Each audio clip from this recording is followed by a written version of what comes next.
Hey, what's up, everyone? Morey here, and today we're going to be doing a sprint and mechanics breakdown from the Racers Grand Prix in Jamaica just about 10 days ago, and going really more in-depth into Kishane Thompson, Oblique, Seville, and Bayanda, Walaza. And we'll go and hop right into the video here just because I think there's a lot of great things that we can get into.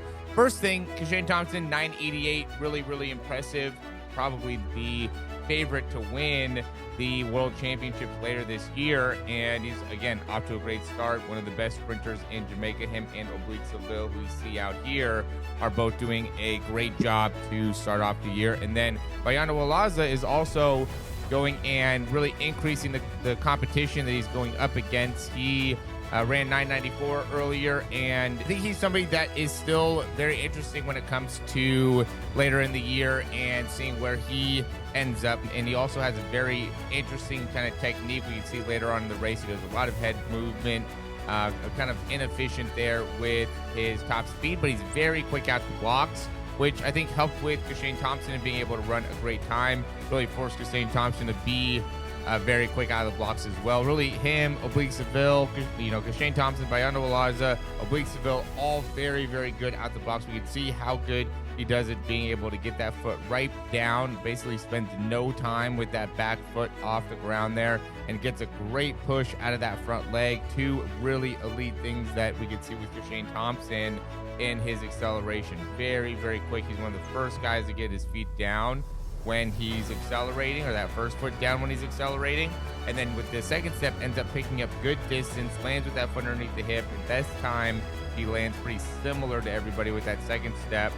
And then third step, again, really good reach, really good distance. So his acceleration is very elite. The big thing that he wants to work on, in my opinion, is just the second half of the race, or his ability to finish at a little bit higher or more consistent level. When you can accelerate really well, it just shows that you have a lot of ability to get to a very high top speed, and it just seems like with him, so the big comparison would be, we look at Bayanda Walaza, is he's 5'6", and he's taking about 46 steps to run the 100.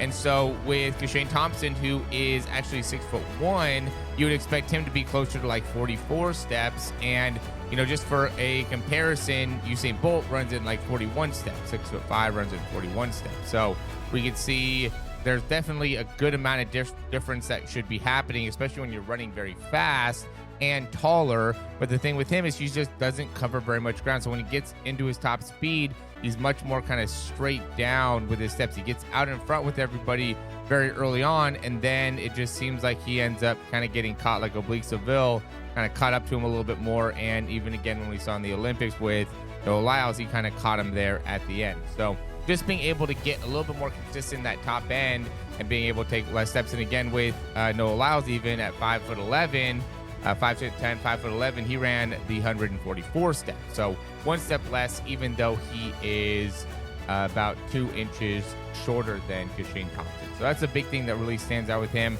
Again, kind of mentioning with Bayanda Walaza, has a lot of excessive movement within his head, which I think is impacting his ability to finish, especially the later he gets or the better the competition gets. I mean, I think it's good that he is working to be able to get more power in the ground. It just is going to impact his foot contact time. It's going to be harder for him to stay consistent with the front side when he's moving so much more or has so much additional action within the head. It's just a very inefficient movement. When you look to see, Kishane Thompson, Oblique Seville, Trayvon Bromell, Noah Lyles, all these top guys, they're very specific in what they're doing with their upper body, and therefore they don't have a ton of wasted motion, especially when you look at their acceleration. Even with Bayanda Walaza, he's not doing a bunch of excessive extra movement within his head. He's very symmetrical with how he's moving his head side to side. Similar thing with Oblique Seville. You got to be very efficient, and because every movement, every additional movement is just additional time. And when you're spending additional time, when the higher level you go, that just makes it so you're not going to be able to have that same level of effectiveness and efficiency with the foot strike, with the toe off, with the amount of distance that you're covering per step. And again, the later on that goes, the more important it ends up being. So just thought I would go ahead and do this breakdown, go a little bit more in depth into the things that Kishane Thompson's doing really well, and continue to build towards the end of the season. We're getting very close here to the World Championships, the U.S. trials, the Jamaican trials. All that's going to be coming up here in the next couple weeks, couple months. And so continuing to build it all up. Looking forward to it. If you like the information, click that thumbs up, subscribe to the channel. You can also check out some of the things that we have for athletes looking to improve their speed in the description down below. Thanks for watching. We'll talk to you soon.